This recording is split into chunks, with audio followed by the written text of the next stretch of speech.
ദുഷ്ടതത്തയും നീലമാലാകയും. ബ്ലൂലാൻഡ് കാട്ടിൽ മിൻകി എന്നു പേരുള്ള ഒരു മൈന താമസിച്ചിരുന്നു. ഒരിക്കൽ മിൻകി 2 മുട്ടയിട്ടു. അതിനെ പൊന്നുപോലെ നോക്കാനും തുടങ്ങി. അവളുടെ മരത്തിന്റെ അടുത്തു തന്നെ ടീനു പക്ഷിയും തന്റെ ചെറിയ കുട്ടികളോടൊപ്പം താമസിച്ചിരുന്നു. അതെ മിൻകി പെങ്ങളെ, ഞാൻ പെട്ടെന്ന് കുളത്തിൽ പോയി വെള്ളം കുടിച്ചിട്ട് വരാം. അതുവരെ എന്റെ മക്കളെ നോക്കിക്കൊള്ളാമോ? ആ നീ പേടിക്കാതെ പോയി വരൂ. ടീനു പക്ഷി അവിടെ നിന്നും പോയിട്ട് 1 മിനിറ്റ് പോലും കഴിഞ്ഞില്ല.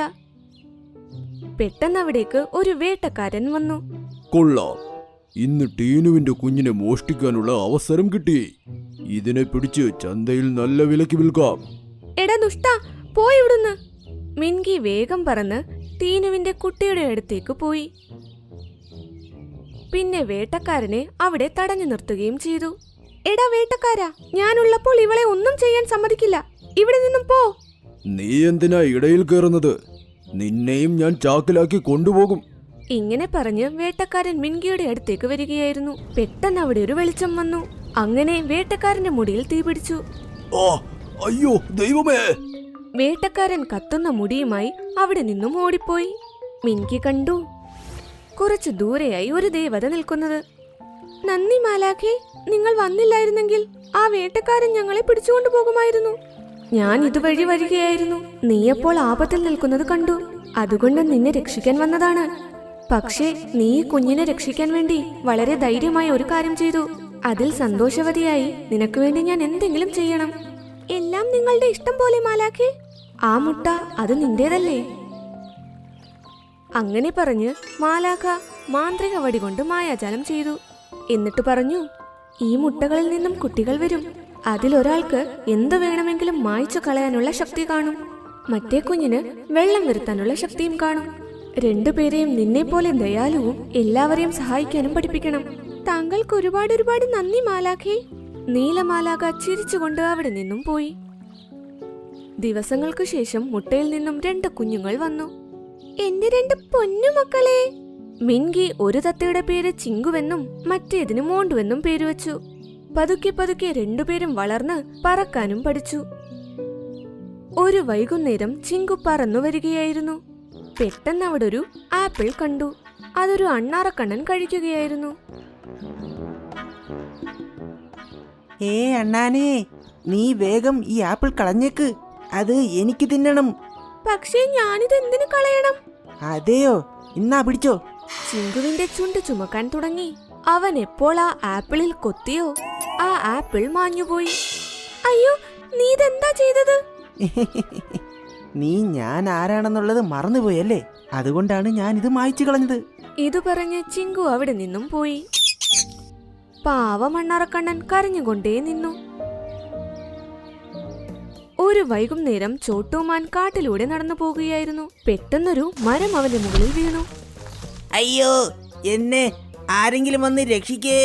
അവന്റെ ശബ്ദം കേട്ട് കരിമ്പുലി, ജിറാഫ്, സീബ്ര പിന്നെ കുറുക്കനും അവിടേക്ക് വന്നു.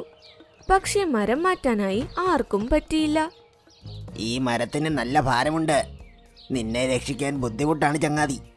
ഓ, ഇതെടുത്ത് മാറ്റൂ, അല്ലെങ്കിൽ ഞാൻ ചത്തുപോകും.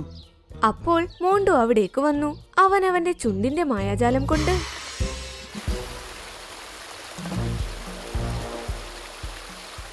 ഒരുപാട് വെള്ളം വരുത്താൻ തുടങ്ങി.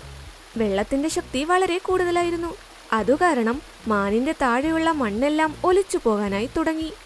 അങ്ങനെ മാനും എളുപ്പത്തിൽ മരത്തിന്റെ അടിയിൽ നിന്നും വെളിയിൽ വന്നു. അതിനിടയിൽ ചിങ്കും അവിടേക്ക് പറന്നു വന്നിരുന്നു. മണ്ടുകുഞ്ഞേ, നീ വളരെ നല്ല കുട്ടിയാ. ഇവൻ എല്ലാവരെയും സഹായിക്കുന്നുണ്ട്. എന്നാൽ മറ്റവൻ ചിങ്കു അവന്റെ ചുണ്ടുകൊണ്ട് എല്ലാം മായ്ച്ചു കളഞ്ഞ് എല്ലാ പക്ഷികളെയും മൃഗങ്ങളെയും ബുദ്ധിമുട്ടിക്കുന്നു. ചിങ്കു, നിന്റെ കയ്യിലുള്ള ഈ ശക്തികൾ മറ്റുള്ളവരെ സഹായിക്കാൻ വേണ്ടിയുള്ളതാണ്, അവരെ ബുദ്ധിമുട്ടിക്കാനല്ല. നിന്റെ ചേട്ടൻ മോണ്ടുവിനെ കണ്ടുപഠിക്ക്. അവനവന്റെ കടമ ചെയ്യുന്നു. എന്നാൽ നീയോ എന്റെ തല താഴ്ത്താനാണ് നോക്കുന്നത്. ചിങ്കു മനസ്സിലാക്കാൻ വേണ്ടി അമ്മ ഒരുപാട് കാര്യങ്ങൾ പറഞ്ഞു കൊടുത്തു. എന്നാൽ എല്ലാം അവൻ തലതിരിച്ചു ചെയ്യും. അവന്റെ ദേഷ്യവും അപ്പോൾ ഒരുപാട് കൂടി. അവൻ വേഗത്തിൽ അവിടെ നിന്നും പോയി. കുഞ്ഞെ, നീ എവിടെ പോകുവാ? ഞാൻ ആരുടെയും കുഞ്ഞൊന്നുമല്ല. ഞാൻ എന്റെ കാര്യങ്ങളിൽ സ്വാർത്ഥനാണ്. ഇപ്പോൾ നോക്കിക്കോ ഞാൻ എന്തൊക്കെ ചെയ്യുന്നെന്ന്. ചിങ്കു തന്റെ ചുണ്ട് തിളക്കി. പിന്നെ ആ കാട്ടിലുള്ള എല്ലാ മരങ്ങളെയും അവന്റെ ചുണ്ടുകൊണ്ട് കൊത്താനും തുടങ്ങി. അവൻ ഏതൊക്കെ മരത്തിൽ കൊത്തുന്നോ മരമെല്ലാം മാഞ്ഞു പോകാൻ തുടങ്ങി. ഓ, ആരെങ്കിലും നിർത്തൂ അവനെ. ചിങ്കു ഈ കാടിന്റെ കഥ കഴിക്കുവാണ്. ചിങ്കു, നീ ചെയ്യുന്നതൊന്നും ശരിയല്ല. കുറച്ചു നേരത്തിനുള്ളിൽ പകുതിയോളം കാട് മൈതാനമായി മാറി. നിലവും കാലിയായി മാറി. ഇത് കണ്ട് എല്ലാ മൃഗങ്ങളും പക്ഷികളും ആശങ്കയിലായി. ചിങ്കുമോനെ, നീ എന്തായി ചെയ്തത്? കാടിന്റെ ഈ അവസ്ഥ കണ്ട് എല്ലാ മൃഗങ്ങളുടെയും കണ്ണു നിറഞ്ഞു. പെട്ടെന്ന് അവിടേക്ക് വേട്ടക്കാരൻ വന്നു. അയ്യോ, ഇതെന്താ? ഇവിടെ ഉണ്ടായിരുന്ന പകുതി കാടവിടെ. എന്തായാലും നന്നായി. നഗരത്തിലെ മുതലാളിയെ വിളിച്ചുകൊണ്ടുവരാം. ഇവിടെ അങ്ങേര് ഫാം ഹൗസ് ഉണ്ടാക്കട്ടെ. അത് ഞാൻ നോക്കി നടത്താം. അങ്ങനെ ദിവസവും കാട്ടിലെ മൃഗങ്ങളെ പിടികൂടി അവറ്റകളെ നഗരത്തിൽ വിൽക്കുന്ന പണിയും നല്ലതുപോലെ ചെയ്യാം. മിങ്കി, ഇനി നമുക്ക് ഈ കാട്ടിൽ താമസിക്കാൻ പറ്റില്ല. നിന്റെ മകൻ ഈ കാടിന്റെ കഥ തന്നെ തീർത്തു. പിന്നെ ഇപ്പോൾ ഈ വേട്ടക്കാരനും. ചിങ്കുമോനെ, നിന്റെ ഈ ക്രൂരത എത്ര മൃഗങ്ങളെയും പക്ഷികളെയും ബാധിച്ചത്. നീ ജീവനോടെ ഉള്ളിടം വരെ ഈ മൃഗങ്ങളുടെ എല്ലാം ശാപം നിനക്കുണ്ടായിരിക്കും. നോക്കിക്കോ. ചിങ്കു അപ്പോഴെന്തോ ചിന്തിച്ചു. അപ്പോൾ വേട്ടക്കാരൻ തന്റെ ഒപ്പം ഒരു ആളെയും കൂട്ടി അവിടേക്ക് വന്നു. ഹടി സക്കേ, ഈ കാട് മൈതാനമായി മാറിയല്ലോ. ഈ കാട് നല്ലതുപോലെ വൃത്തിയാക്കി ഇതിൽ നമ്മുടെ ഫാം ഹൗസ് ഉണ്ടാക്കാം. ആ, അത് ഞാൻ നോക്കി നടത്താം. ആഹാ, നീ തന്നെ നോക്കണം. ആരെങ്കിലും ഇവിടേക്ക് പിക്നിക്കിനൊക്കെ വന്നാൽ അവരെ നമ്മുടെ ഫാം ഹൗസിൽ താമസിപ്പിക്കാം. അതിലൂടെ നമുക്ക് ഒരുപാട് പണവും കിട്ടും. പെട്ടെന്ന് ചിങ്കു അവരുടെ അടുത്തേക്ക് വന്നു. നിങ്ങൾ ഈ കാട്ടിൽ ഒരു ഫാം ഹൗസും ഉണ്ടാക്കാൻ പോകുന്നില്ല. ഇപ്പോൾ ഞാനൊരു സൂത്രം കാണിക്കാം. ചിങ്കു അവരുടെ കാറിൽ തന്റെ ചുണ്ടുകൊണ്ട് കൊത്തിയപ്പോൾ അത് മാഞ്ഞുപോയി.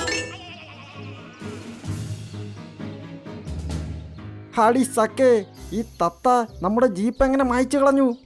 നിങ്ങൾ ഇനിയും ഇവിടെ നിന്നാൽ നിങ്ങളെയും ഞാൻ മായ്ച്ചു കളയും. നീ എന്നെ ഇവിടേക്ക് പണക്കാരനാക്കാൻ കൊണ്ടുവന്നതാണോ അതോ മായ്ച്ചു കളയാൻ കൊണ്ടുവന്നതാണോ? നിങ്ങൾക്ക് ഇനിയും മനസ്സിലായില്ലേ? നിൽക്ക്. ഇത് കേട്ട് അവർ രണ്ടുപേരും വളരെ വേഗത്തിൽ അവിടെ നിന്നും ഓടിപ്പോയി. ഹാടി സക്കേ, ഞങ്ങൾ ഇനി ഇവിടേക്ക് വരികയില്ല. ഞാനും വരില്ലേ? ഇങ്ങനെ പറഞ്ഞ് അവർ രണ്ടുപേരും അവിടെ നിന്നും ഓടിപ്പോയി.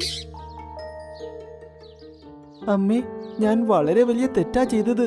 ഇവരുടെ എല്ലാം ശാപം കൊണ്ട് എനിക്ക് ഒരിക്കലും സന്തോഷിക്കാൻ പറ്റില്ല. നിങ്ങളാണ് എനിക്കത് തെളിയിച്ചു തന്നത്. ഇപ്പോൾ ഒരു പ്രയോജനവുമില്ല ചിങ്കു, എല്ലാം കഴിഞ്ഞു പോയില്ലേ.